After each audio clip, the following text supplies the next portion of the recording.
আমরা মাছ ধরি, আমরা মাছ খাইতে পারি না, আমাদের পোলাপানে মাছ খাইতে পারে না। বরিশাল বিভাগটা ডিপেন্ড করে মাছের উপরে, হ্যাঁ, অথচ টোটাল মাছগুলো তারা ভারতে নিয়ে যাবে। মনের ভিতর জমে থাকা এমন ক্ষোভের অবসান হতে যাচ্ছে। বাংলাদেশ থেকে আর ভারতে যাবে না কোনো ইলিশ। তাই তো আনন্দে যেন ঝলঝল করছে জেলেদের মুখ। জেলের মুখে এই হাসি বলে দিচ্ছে জালে ধরা পড়ছে প্রচুর ইলিশ। পাথরঘাটা বিএফডিসি মৎস্য অবতরণ কেন্দ্রে সরেজমিনে গিয়েও দেখা মিলল ট্রলার ভরে মাছ শিকার করে ঘাটে ফিরছে জেলেরা। প্রতিবছর পূজার সময়ে উপহারের নামে দেশের দ্বিতীয় বৃহৎ মৎস্য অবতরণ কেন্দ্র বিএফডিসি থেকে হাজার হাজার টন ইলিশ চলে যেত ভারতে। তখন পশ্চিমবঙ্গের বাজারে বাংলাদেশের ইলিশ নিয়ে চলত বেশ মাতামাতি। পক্ষান্তরে বাংলাদেশের উপকূলীয় অধিকাংশ মধ্যবিত্ত বা নিম্নবিত্ত শ্রেণীর মানুষের কপালে জুটত না ইলিশের কাঁটাও।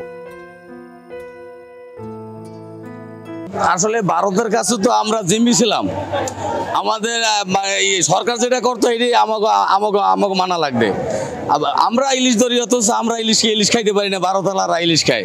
নাম্বার 2, ভারতীয় যখন বাংলাদেশে 65 দিন অবরোধ থাকে, এই অবরোধটা ভারতে থাকে না, তাদেরকে সুযোগ করে দিয়েছে আওয়ামী লীগ সরকার মাছ ধরার। থাকার তো হবেই, কেন বাংলাদেশে যে মাছ আমাদের দেশে যে মাছ ধরা পড়ে, আমাদের দেশের মানুষের মাছ খাইতে পারে না। সমস্ত মাছ দেশে বিক্রি হয়, ভারতে বিক্রি হয়। ওদের সে মাছ পানির মূল্যে তারা খায়, আমাদের দেশের মাছে বাঙালিতে মাছ সই দেয় না। এখন একটু মাছের দাম কমছে, এখন এই দেশে মানুষে খাইতে পারবে। এই দেশে মানুষ মাছে ভাতে বাঙালি। এবং যখন ভারতে পাচার হইতো তখন এই মাছের দামই হইতো যাইয়া 2700 টাকা কেজি, এখন নামে 1200 টাকা কেজিতে আইছে। আগে সাধারণ মানুষে কিনতে পারতো না, এখন যেহেতু। তবে এবার ভারতে ইলিশ উপহার যাওয়াটা অনিশ্চিত, এমন ইঙ্গিত মিলেছে মৎস্য প্রাণী সম্পদ বিভাগ থেকে।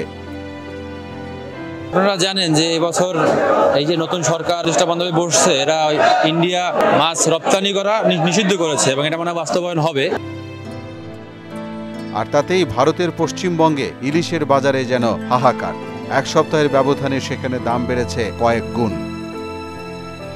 শুধু ইলিশ উপহারই নয়, অভিযোগ আছে ইলিশ ধরায় বাংলাদেশ যখন নিষেধাজ্ঞা দেয় তখন ভারতীয় জেলেরা বাংলাদেশে এসে সব মাছ ধরে নিয়ে যায়। তাই বাংলাদেশের জলসীমায় ভারতীয়দের অনুপ্রবেশ ঠেকানোরও জোর দাবি জেলেদের। এতে কম দামে ইলিশ খাওয়ার সুযোগ পাবে দেশের সাধারণ মানুষ। চলতেছে ভালো পড়তে আছে। আমরা কালকের নামছি সকালে, আজকের সকালে আবার উঠছি, 16-17 লাখ টাকা বেচবো। মাছ মোটামুটি মাছ আছে, নদীতে মাছ পাওয়া যায়, জেলেরা ভালো টাকা বিক্রি করছে।